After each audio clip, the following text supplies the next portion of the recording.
사회주의, 독이든 독배. 오늘날 대한민국에서 사회주의에 대한 이야기를 진지하게 하기는 어렵습니다. 아니, 대한민국뿐만 아니라 대부분의 국가에서 그렇겠죠. 19세기에 태어난 사회주의는 다양한 분쟁과 냉전으로 얼룩진 20세기를 거치며 인류 역사에 흉악한 기록을 남겼습니다. 바로 위에 북한이라는 살벌한 동네를 끼고 있는 대한민국에서는 더욱 그랬고요. 보통 사회주의라고 하면 인민의 모든 재산을 국가가 소유하고 배분하는 전체주의 국가를 떠올리기 쉽습니다. 그러나 엄밀히 말해서 전체주의 국가는 사회주의자들이 지향했던 국가의 모습과는 거리가 아주 멉니다. 사회주의는 공동사회를 전제로 한다는 특성 때문에 국가를 중심으로 생각하는 국가주의 사상과 자주 얽히지만 탄생 배경을 살펴보면 오히려 자유주의 사상에서 태어난 자본주의의 배다른 형제에 가깝습니다.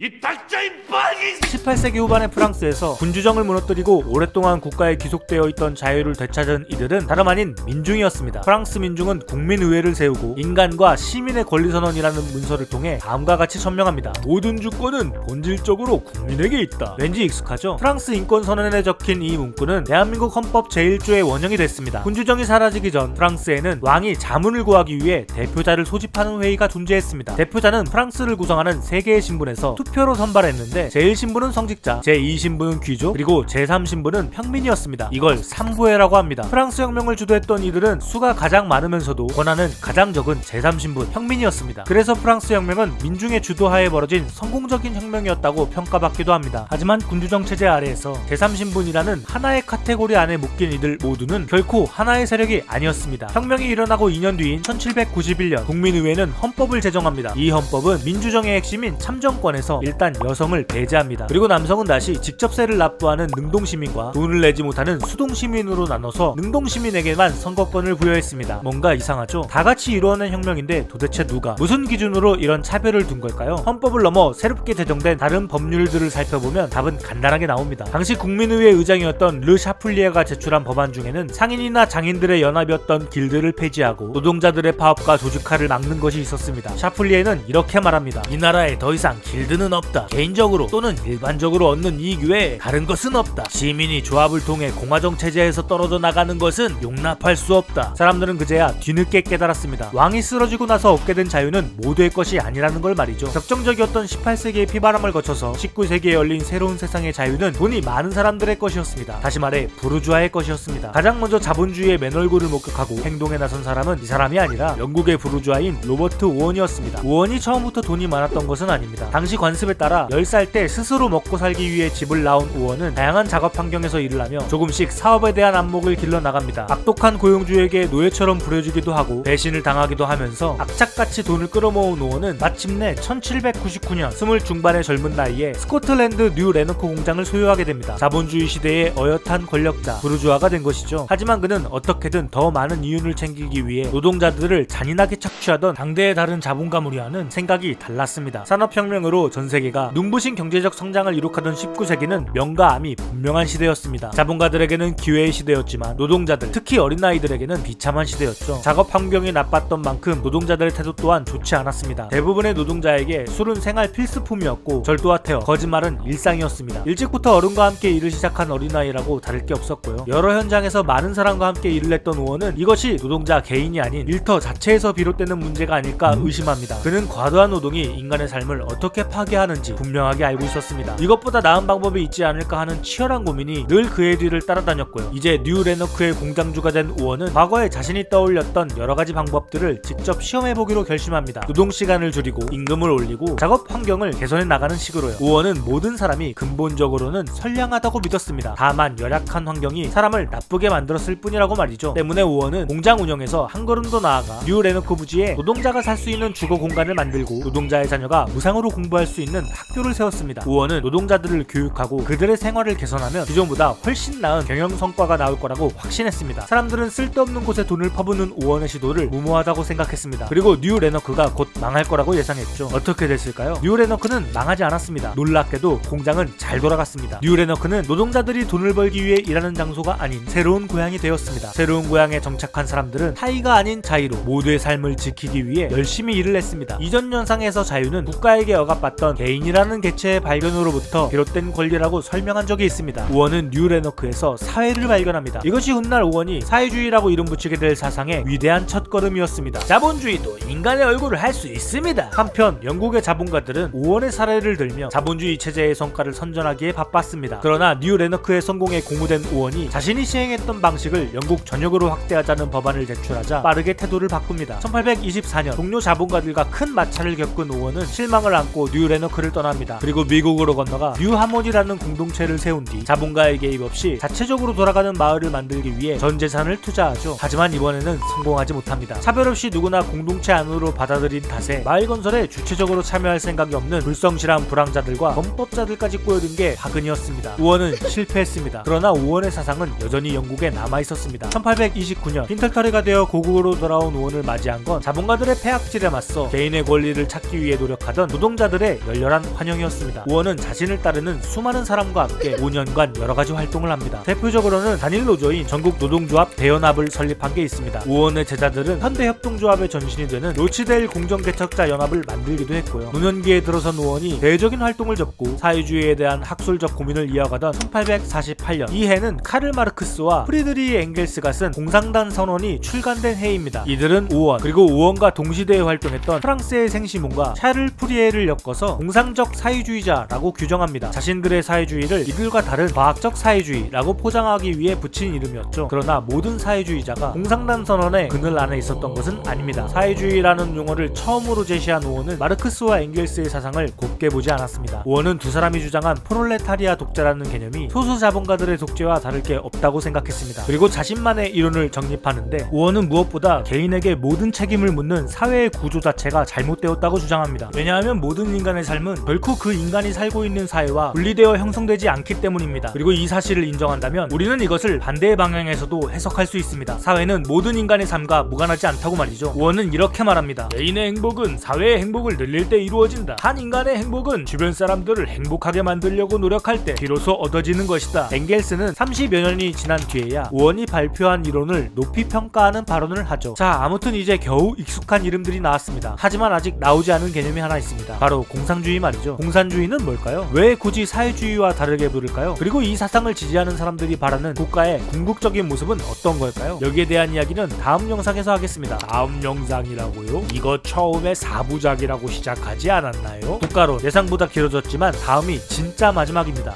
마지막입니다. 들어주셔서 감사합니다. 지금까지 301조 자빡질주였습니다.